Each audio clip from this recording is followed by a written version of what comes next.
Good morning students. 12th computer application 18th chapter அதாவது 18வது chapter electronic data interchange. So electronic data interchange EDI அப்படின்னு சொல்லி நம்ம ஷார்ட்டாக சொல்லுவோம். EDI standard for the electronic data interchange. So ஒரு சின்ன discuss. இப்போ வந்து பார்த்தீங்கன்னா எந்த ஒரு இன்ஃபர்மேஷன் இருந்தாலும் சரி ஈஸியாக நம்ம ட்ரான்ஸ்ஃபர் பண்ணிக்கிறோம். ஸோ இதை எதன் மூலிமா மெனி மோர் டிவைசஸ் இருக்குது. ஸோ அந்த டிவைஸுக்குள்ளே நிறைய அப்ளிகேஷன்ஸ் இருக்குது. அந்த அப்ளிகேஷனை பயன்படுத்தி நிறையா இன்ஃபர்மேஷனை நம்ம ட்ரான்ஸ்ஃபர் பண்ணிக்கிறோம். அதாவது ஒரு எலக்ட்ரானிக் டிவைஸை பயன்படுத்தி நிறையா டேட்டாவை நம்ம ட்ரான்ஸ்ஃபர் பண்ணிக்கிறோம். எப்படி? For example WhatsApp, Facebook. இதுக்கு முன்னாடி பார்த்தோன்னா ஷார்ட் மெசேஜ் சிஸ்டம் எஸ்எம்எஸ் மூலிமா தான் நம்ம பண்ணிகிட்டு இருப்போம்.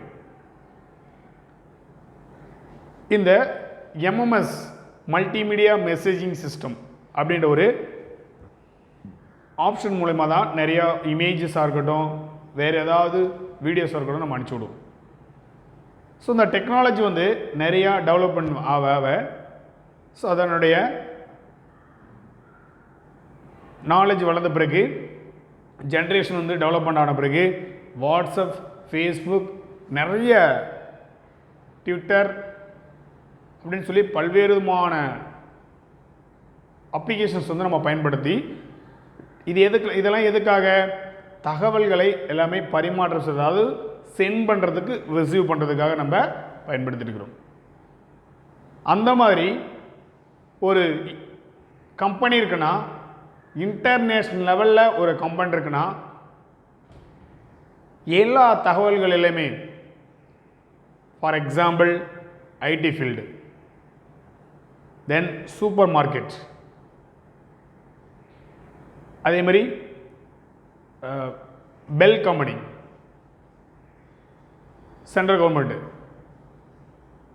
இது மாதிரி மெனி மோர் கம்பெனிஸ் இருக்குது. ஸ்டீல் கம்பெனி, நிறைய டைல்ஸ் கம்பெனி, இதுமாரி பல்வேறு விதமான கம்பெனிஸோட நேம்ஸை நம்ம அடிக்கிட்டே போகலாம். ஸோ ஒவ்வொரு கம்பெனியுடைய டேட்டா டிரான்சாக்ஷன் பார்த்தீங்கன்னா எல்லாமே ஒரு எலக்ட்ரானிக் டிவைசஸ் மூலிமா தான் ப்ராசஸ் ஆகிட்டுருக்கு. ஸோ ஆல்ரெடி உங்களுக்கு தெரியும். ஏன் சார் அப்படின்னா, ஒரு பக்கத்து தெருவில் போயிட்டு ஏதாவது ஒரு பொருளை வாங்கிட்டு வரணும் அப்படின்னு பார்த்தோன்னா நம்ம என்ன பண்ணுறோம்? ஒன்று டைரெக்டாக ஃபோன் பண்ணி பேசுகிறோம், லைவில் போகாமல் ஃபோன் பண்ணி பேசுகிறோம்.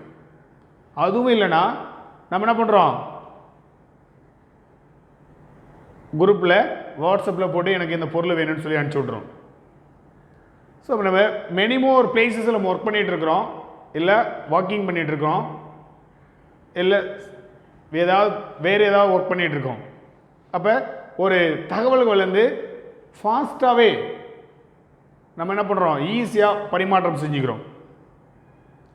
என்ன சொல்ல வரேன்னா, ஒரு எலக்ட்ரானிக் டிவைசஸ் மூலிமா நிறைய கம்பெனிஸ், ஸோ மின்னணு, அதாவது எலக்ட்ரானிக் டிவைசஸ் மூலிமா நிறைய தகவல்கள் எல்லாமே டிரான்சாக்ஷன் பண்ண முடியும் வித்தவுட் த ஹியூமன். அதாவது மனிதனுடைய ஈடுபாடு இல்லாமல் தகவல்களை பரிமாற்றம் செய்ய முடியும். ஸோ அதுக்கு பேர் தான் எலக்ட்ரானிக் டேட்டா இன்டர்சேஞ்ச். ஒரு ஃபார் எக்ஸாம்பிள் பாருங்கள், நான் கிளாஸ் எடுத்துக்கிட்டு எல்லா தகவல்களையும் என்ன பண்ணுறோம்? கலெக்ட் பண்ணுறாங்க. கலெக்ட் பண்ண ஒரு தகவலாகப்பட்டது என்ன வேணுது, அதுக்குரிய சேனல் மூலிமா உங்களுக்கு ஒளிபரப்பு பண்ணுறாங்க, டெடிகேட் பண்ணுறாங்க. ஸோ அது வந்து டிடெக்டட் சேனல்ஸ், அதாவது தடப்பயன் அப்படின்னு சொல்லக்கூடிய டிடெக்டட் சேனல்ஸ் சொல்லக்கூடியது. அந்த மாதிரி பல்வேறு விதமான இன்வாய்ஸ், விலைப்பட்டியலாக இருக்கட்டும், இன்வெஸ்டிகேஷனாக இருக்கட்டும், ஸோ என்ன நம்ம இன்வெஸ்ட்மெண்ட் பண்ண போகிறோம் அதுவாக இருக்கட்டும் இருக்கும். ப்ராஃபிட் என்ன அப்படின்ற ஒரு டீட்டெயிலாக இருக்கட்டும், பர்டிகுலர் டீட்டெயில்ஸ் எல்லாமே நம்ம ஒரு டிவைசஸ் மூலமாக என்ன பண்ணுறோம், தகவல் எல்லாமே அனுப்புகிறோம். ஸோ அந்த மாதிரி அதுக்கெல்லாம் பயன்படுத்துறது பார்த்தீங்கன்னா ஒரு எலக்ட்ரானிக் டிவைசஸ். அப்போ ஒரு மின்னணு தரவு பரிமாற்றம் அப்படின்னு ஒரு டாப்பிக்கை நம்ம பார்க்க போகிறோம். தமிழில் எலக்ட்ரானிக் டேட்டா இன்டர்சேஞ்ச் அப்படின்னா மின்னணு தரவு பரிமாற்றம். ஒரு மின்சாரத்தின் மூலமாகவே தகவல்கள் எல்லாமே பரிமாற்றம். இங்கே பாண்டிச்சேரியில் நான் ஒர்க் பண்ணிகிட்ருக்கேன். இந்த தகவலாகப்பட்டது இருக்கக்கூடிய என்னுடைய கம்பெனியில் இருக்கக்கூடிய எல்லா பர்டிகுலர்ஸ் எல்லாமே எனக்கு அதர் ஸ்டேட் அதர் கண்ட்ரிலேருந்து எனக்கு எல்லா தகவல்களும் வரணும். அதுக்கு நான் என்ன பண்ண முடியாது, டைரெக்டாக லைவில் போய் என்ன பண்ண முடியாது, போயிட்டு வந்துட்டு இருக்க முடியாது, ஃப்ளைட்டில் போயிட்டு வந்துட்டு இருக்க முடியாது.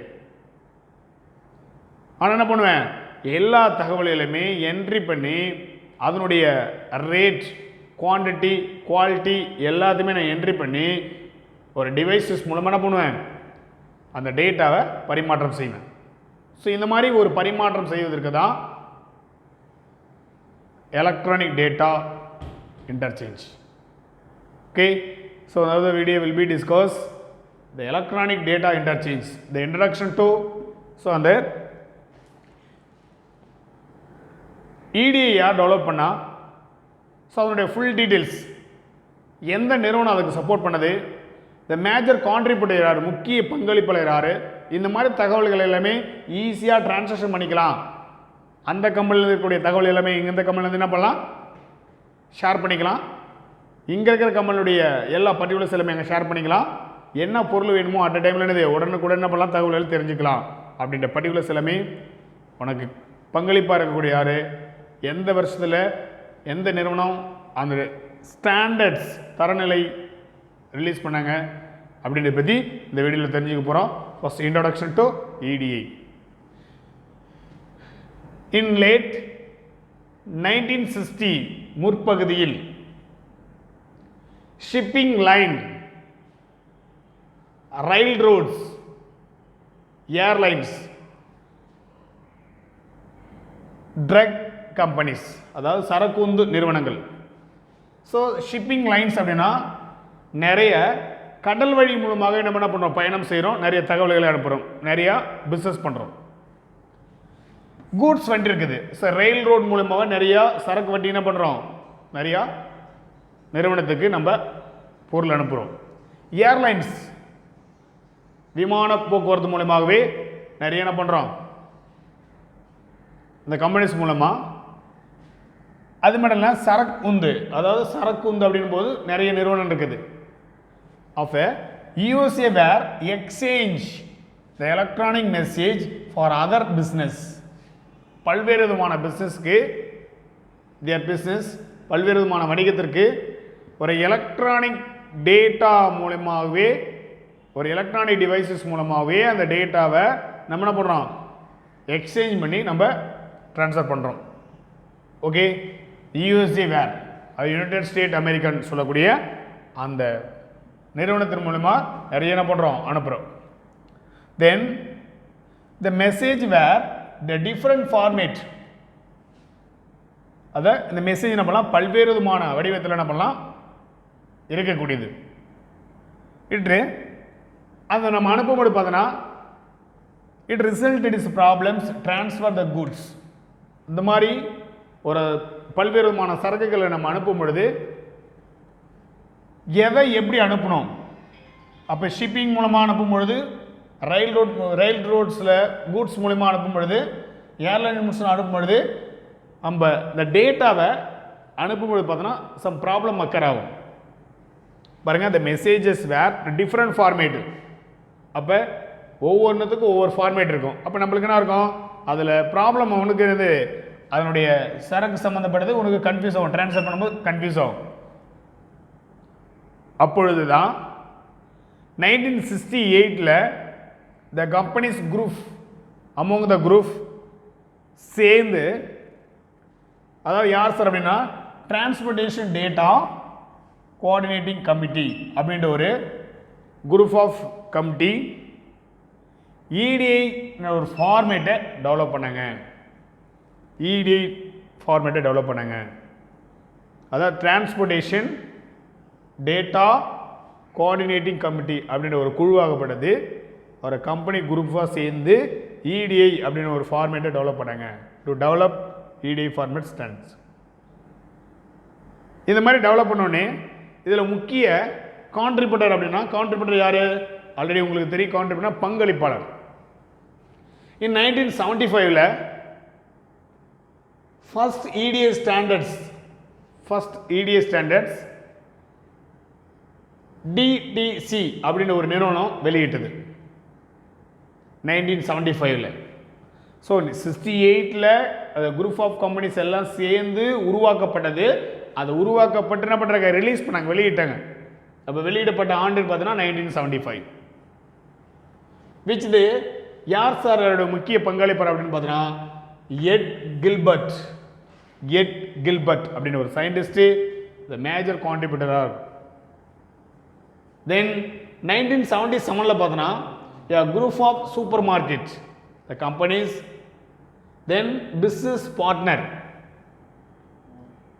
1977 அதாவது சூப்பர் மார்க்கெட் அப்படின்போது பொருள் அங்காடின்னு சொல்லுவோம் இல்லையா, அந்த நிறுவனமும் பிஸ்னஸ் பார்ட்னர் அதாவது வணிக பங்களிப்பாளர் இதெல்லாம் சேர்ந்து இடிஐ ப்ராஜெக்ட் என்ன பண்ணாங்க? வரையறுத்தாங்க. டிராப்டிங் மீன்ஸ் வரையறுக்கப்படுது. தென் டிடிசி இஸ் ரீநேம்டு, அதாவது இதனுடைய ரீநேம்டு என்னவா மாத்தினாங்கன்னு பார்த்தீங்கன்னா டிடிசிசி அப்படின்னுடைய ரீநேம் எப்படி மாத்தினாங்கன்னு பார்த்தீங்கன்னா எலக்ட்ரானிக் டேட்டா இன்டர்சேஞ்ச் அசோசியேஷன் அப்படின்னு சொல்லி என்ன பண்ணாங்க? அதனுடைய நேமை இன்டர்சேஞ்ச் பண்ணாங்க. ஸோ ரீநேம் வச்சாங்க டிடிசிசி. அதனுடைய இன்னொரு நேம் பார்த்தீங்கன்னா ரீநேம் என்னன்னு பார்த்தீங்கன்னா எலக்ட்ரானிக் டேட்டா இன்டர்சேஞ்ச் அசோசியேஷன் இன் 1978. ஸோ இந்த இயர் ரொம்ப ரொம்ப முக்கியம். ஸோ ஒவ்வொரு இயரில் என்னென்ன பண்ணாங்கிறத பற்றி இடியோடைய ட்ரெண்ட் சொல்லுங்க. Later in that year, EDIA was undertaking by American National Standard Institute அப்படின்ற ஒரு நிறுவனமாகப்படுது, அந்த கமிட்டி ஆகப்படுது. இடிஐ என்ன பண்ணாங்க? அண்டர்டேக்கிங்னா அதனுடைய உருவாக்கப்பட்டது, அதனுடைய தடை செய்யாமல்.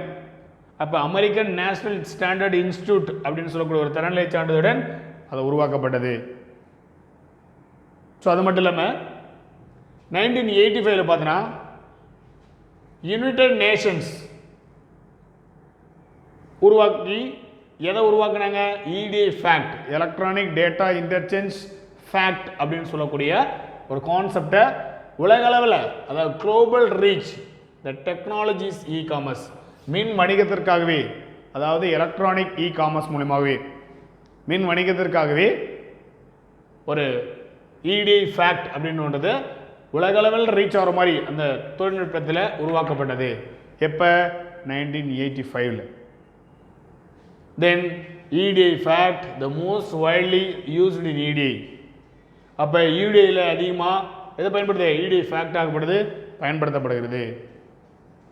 ஸோ அதனால தான் so now the generations will be technologies development EDS paperless trade.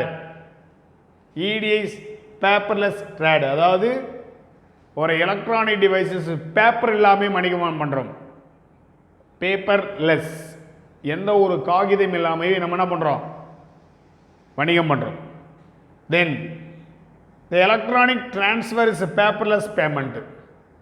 பாருங்கள், இதுக்கு முன்னாடி பார்த்தீங்கன்னா எல்லாமே ஒரு 1000 rupees இருக்கிறதுனாலும் சரி, இல்லை 500 rupees இருக்கிறதுனாலும் சரி, இல்லை 10,000 lakhs கணக்கில் உனக்கு அமௌண்ட்டை வந்து நம்ம டிரான்சாக்ஷன் பண்ணாலும் சரி, அப்போ செக்லீஃப் பயன்படுத்தி தான் அமௌண்ட்டை டிரான்சாக்ஷன் பண்ணுவோம்.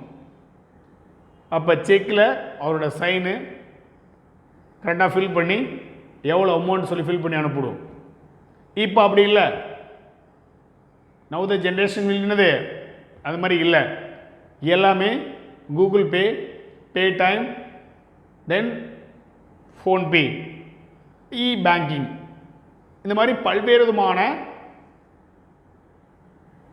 டெக்னாலஜி வந்து டெவலப்மெண்ட் ஆகிருக்குது. ஸோ அதனால தான் த electronic transfer is paperless payment. எந்த ஒரு பேப்பர் இல்லாமல் ஒரு பேமெண்ட் என்ன பண்ணிக்கலாம், நம்ம டிரான்சாக்ஷன் பண்ணிக்க முடியும், ட்ரான்ஸ்ஃபர் பண்ண முடியும். இப்போ நடக்கிற எல்லா ஜென்ரேஷனும் இப்படி தான். ஓகேவா? அப்போ இடிஐ பேப்பர்லெஸ் ட்ரேடுனா வணிகம் சொல்லுவோம்.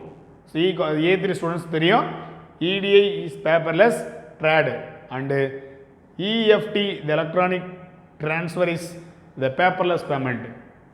அப்போ எந்த ஒரு பேப்பர் இல்லாமல் நம்ம வணிகம் செய்ய முடியும், எந்த ஒரு பேப்பர் இல்லாமல் என்ன பண்ணுவோம், பேமெண்ட்டை பெற முடியும் அப்படின்றத பற்றி இந்த எலக்ட்ரானிக் டேட்டா இன்டர்சேஞ்ச் மூலியமாகவே நம்ம தெரிஞ்சுக்கிறோம். பாருங்கள், எந்த ஒரு இன்ஃபர்மேஷன்னாலும் சரி, அது செல்லிங் அண்ட் பையிங், விற்கிறவங்க வாங்குறவங்க அவங்கள மட்டும் சாராமல் மற்றவங்களையும் அதர்ஸ் பார்ட்னர், ஸோ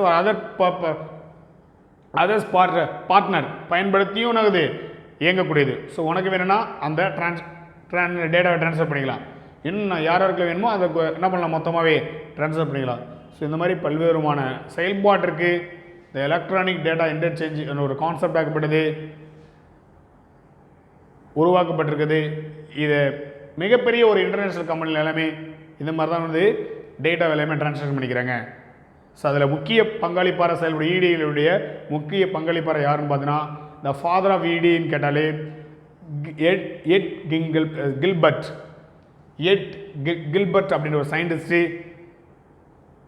அதனுடைய ஃபாதர் ஆஃப் இடிஐடைய ஃபாதர் ஆஃப் என்னது இடிஐ சார்ந்ததாகும். ED the father of software,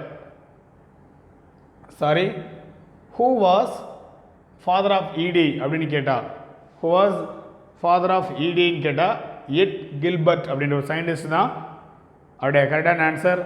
இது மாதிரி ஒவ்வொரு இயர்லேயும் என்னென்ன பண்ணாங்க அப்படின்றத பற்றி இடியோடைய ஃபேக்டை பற்றி ஃபுல்லாக சொல்லியிருக்கேன். ஓகேவா? ஸோ புரிஞ்சிருக்குன்னு நினைக்கிறேன். ஸோ இன்ட்ரடக்ஷன் டு இடி ஃபேக்ட். ஸோ இது ஒரு 3 மார்க்கில் 2 மார்க்கில் மேபி கேட்கறதுக்கான சான்ஸ் இருக்குது. Okay, thank you students.